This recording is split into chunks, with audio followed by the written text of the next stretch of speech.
Meal maker fry చేస్తున్నానండి. వాటికి కావాల్సిన పదార్థాలు: మిల్లీ మేకరు, కారం, పసుపు, జీలకర్ర, ఉప్పు, ఉల్లిపాయ, అల్లం వెల్లుల్లి పేస్టు, కొంచెం ధనియాల పొడి అండి, కరివేపాకు, కొత్తిమీర, పచ్చిమిర్చి.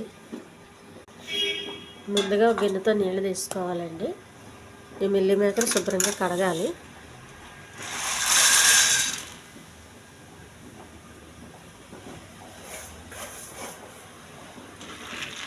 ఒకసారి చాలండి. ఈ కడిగిన మిల్లీ మేకరు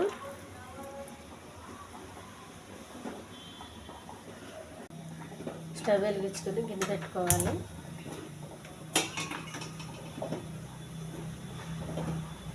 ఒక గ్లాస్ వాటర్ అండి. ఒక ఒలిసి గిన్నె పెట్టుకోవాలి.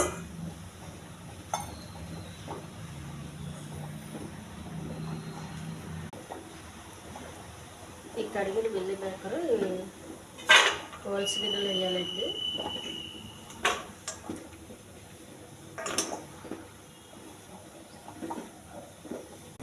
మూత పెట్టి కొంచెం ఆవిరిలో ఉడకనివ్వాలి.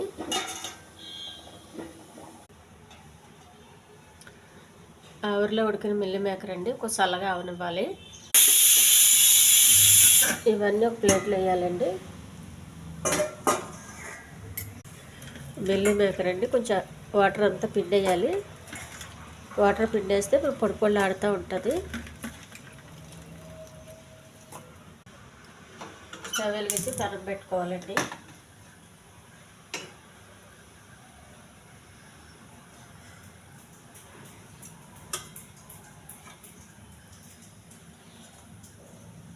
కొద్దిగా నూనె, కరివేపాకు, పచ్చిమిర్చి, శనగపప్పు, జీలకర్ర, ఉల్లిపాయలు ఇవన్నీ బాగా వేగాలి. కొంచెం అల్లం వెల్లుల్లి పేస్ట్ అండి. వాటర్ బాగా పిండేసి మిల్లీ మేకరు, కొద్దిగా ధనియాల పొడి అండి, కొంచెం పసుపు, కొంచెం కారం, కొద్దిగా ఉప్పు. ఉప్పు, కారం, మసాలా అంతా పట్టేంతవరకు బాగా కలపాలండి. పొడి పొడి ఆడుతూ ఉండాలి. ఈ పప్పుచారులకి, సాంబార్ చేసుకున్నప్పుడు పక్కన నంచుకు తినడానికి చాలా బాగుంటుందండి. ఈ ఛానల్ నచ్చితే సబ్స్క్రైబ్ చేయండి, షేర్ చేయండి, లైక్ చేయండి, కామెంట్ చేయండి. చాలా హెల్దీ మిల్లీ మేకర్ ఫ్రై అండి. ఇది స్టవ్ ఆఫ్ చేసేయాలి.